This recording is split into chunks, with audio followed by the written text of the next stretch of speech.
episode last week, you'd have seen me cruising down the Yamuna in Allahabad and taking a holy dip in the Sangam. Well, not quite. I didn't manage to muster up the courage to get into the water because it was bitterly cold. But I did see lots of people doing just that. And today I'm off to Varanasi because Allahabad and Varanasi are like twin siblings in terms of religious significance. They're also very closely located. So if you come to Allahabad, it's really worth making the drive to Varanasi. And to take me there, I have the fabulous new Mercedes C-Class, a car that's powerful and comfortable. I also believe that NH2, which connects Allahabad to Varanasi, is a brilliant highway. So with beautiful roads and a great car, I really couldn't be asking for more. See you in Varanasi.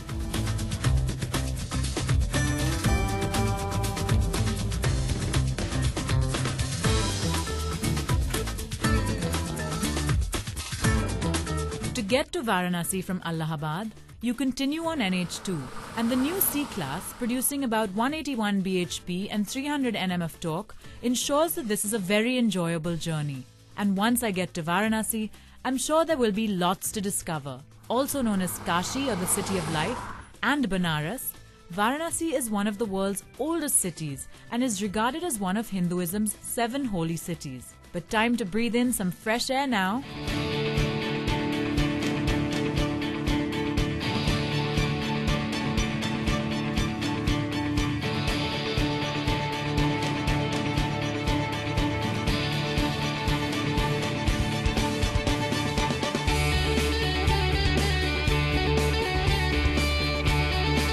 My first stop in Varanasi is of course the Banaras Hindu University. Now this is one of Asia's oldest and largest universities, and it attracts scholars from all over the world, particularly to study Sanskrit literature and Hindu scripture. It's produced several renowned artists, academics and scientists, and the campus is truly a lovely place to walk around in.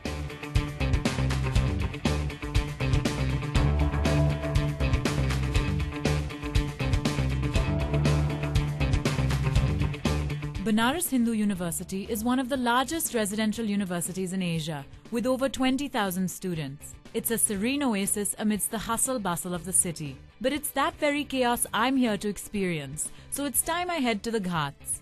And when you're driving a car like the new C-Class, it doesn't bother you much even if you get caught in traffic on the narrow roads here, because the steering is really light and very easy to maneuver.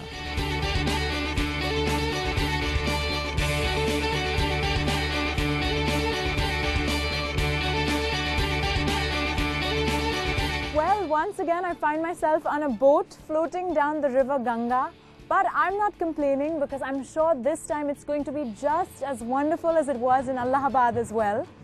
Today my starting point is Asti Ghat, which is one of the biggest and most important ghats here. It's also one of the southernmost ghats in Varanasi, and it's important because it's here that the river Asti and the river Ganga meet. And I'm going to make my way now to Dashashwamedh Ghat, so I'm looking forward to the journey. Like all ancient cities, Banaras is on the banks of a river. In this case, possibly the most important river in India, the Ganga. The city lies along its western banks and extends from the Ghats into a complex network of gullies. It is also considered a very sacred place from which to leave this mortal life. People from all over the country and even the world come here to absolve themselves of their past sins, which a dip in the holy Ganga ensures.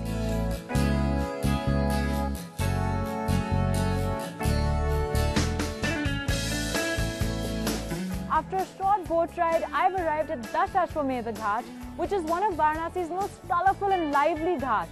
And it gets its name because it's believed that Brahma sacrificed 10 horses here. Now, I haven't yet explored Varanasi on foot, so I'm really looking forward to getting a sense of the labyrinth-like gullies that comprise this city. But one of the most beautiful sights to see in Varanasi is the Ganga Aarti, which happens every evening right here. So I promise you I'm going to be back to witness that spectacular event. You can't come to Varanasi and miss it, so see you then.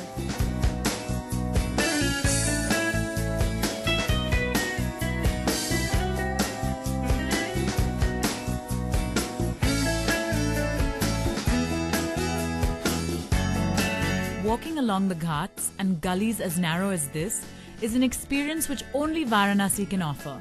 These lanes are the lifeline of Varanasi and bustling with activity, both commercial and holy. Walking around will amaze you, from incense sticks and sacred objects to toys you might have played with when you were a child, to some exquisite and very expensive silk, something which Varanasi has long been famous for.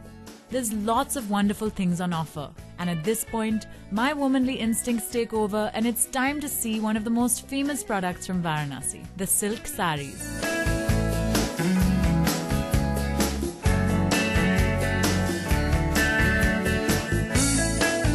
The other thing that Varanasi is very famous for are the beautiful Banarasi silk saris.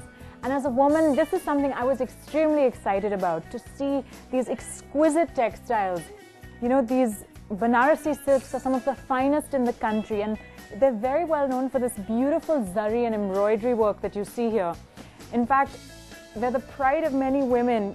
Their saris that they wear on their wedding day, they then, pass them on from generation to generation. And there's something really just extraordinary about the quality of the work here. It can take from 15 days to 6 months to make some of these saris, and of course the prices vary accordingly.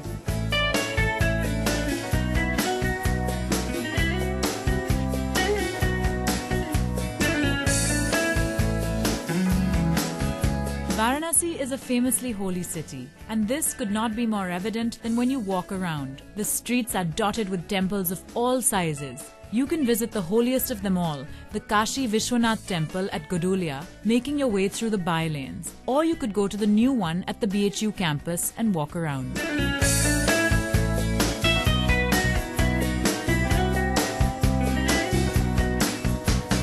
A trip to Varanasi is truly a unique experience.